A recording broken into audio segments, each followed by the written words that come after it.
እየተመረቁ እኔም መጥቼ እዚህ አርባ መድኃኔዓለም የሚባል ቦታ አለ ደንቢያ ውስጥ እዚያ ተቀምጬ ሳለ አላ ቅድም የነገርኋቸው አጃፋችን የሚባል ሰዎች እዚያ ልጆቻቸውን እንዲጠይቁ መጥተው ተማሪዎች ነበሩ። እዚያ አንስተው ዘውኝ ሄዱ።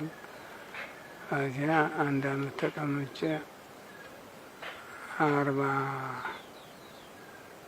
ዓመተ ምህረት ነው። እዚያ አንስቼ የቅድም አላችሁት ጉራምባ ነበሩ።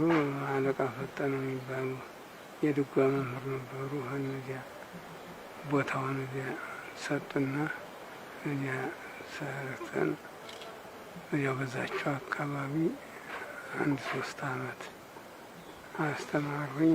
እዚያ ስማዳ አልኩኝ። ስማዳ ደግሞ 4 አመት አስተምሬ እንደገና ከዚህ ደግሞ እንዲያው ሰዎች ይዘው ይመጡ እዚህ ገባሁኝ። አሁን አለሁኝ እዚህ። ከስንት ዓመተ ምህረት ጀምረው ነው እዚህ ወንበር ዘርግተው ያስተማሩት? እዚህ በ50 ነው ይመስለኛል። በ50 ዓመተ ምህረት 50 ዓመት ያህል አስተምረዋል ማለት ነው። እዚህ ወዲህ ነው ያስተማሩ። በ53 ይሆናል 55 ዓመት ይመጣል። 55 ዓመት ሆናቸው። 53 ዓመተ ምህረት ነው ጉባኤ ተክለው ማስተማር የጀመሩት። አጠቃላይ በ40 ነው። በ40 ነው ጉባኤ አጠቃላይ ተክሉት። ዛራ ሚካኤል መቼ ነው የመጡ? በ50 ጀምሮ ደግሞ ዛራ ሚካኤል አለ። 53 ነው። ለ53 ጀምሮ እዚህ የሚሰጠው ጉባኤ ቤት ምንድነው? የሚሰጠው ትምህርት ምንድነው? ይመጣል ቀኔ ቀኔ ብቻ ነው። መጽሐፍት አዲሳታው ታፍታ ነገስቱ የሚማር እየተቸገረ ነው እየጣለው እየሄደ። ሁሉም ትምህርት ይሰጣል እዚህ። አዎ እኔ ካናገረው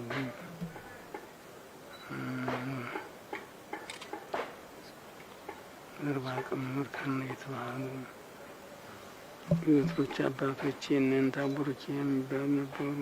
ደሴ የነሱ እኛ መምህራችን መምህራን የሚባሉ ነበር።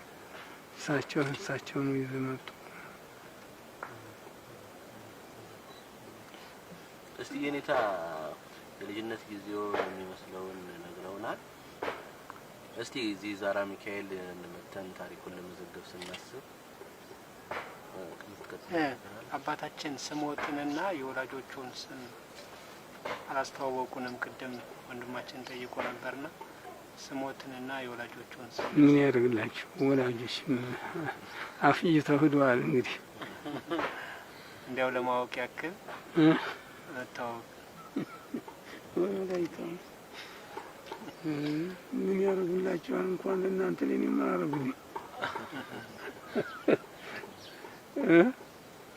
አሁን የእናንተ ምን ያደርጉላችኋል? ዛሬ ያን የእናንተ